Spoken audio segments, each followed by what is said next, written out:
Hai khối. Em này có 2 khối đấy. Ừ. Cái vừa xúc cái này cái đầu mà. Xúc vừa đằng này cứ phải không áp được nữa thì thôi. Và mình đi mua cũng phải cái vụ đẩy người ta thế thôi. Mình đi mua nó có chở cho mình đầy đâu. mấy cả của mình lẻ thì nó bị hao đúng không? Làm mãi mãi mà nhỉ. Cuộc sống thì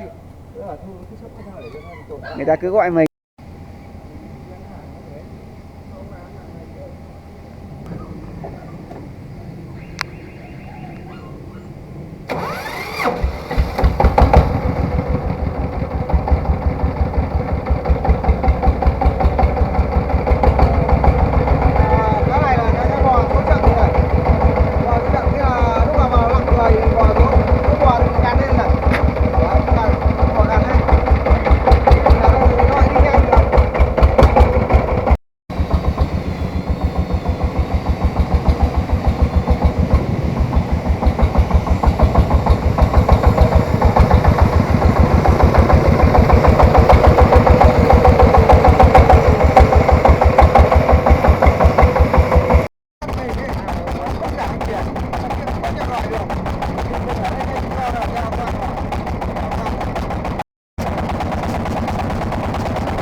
thằng kia kiểu gì anh phải đòi lại đúng cái biển xe của anh. Vâng. Không phải đâu là đợi để mình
được 400 một ngày không?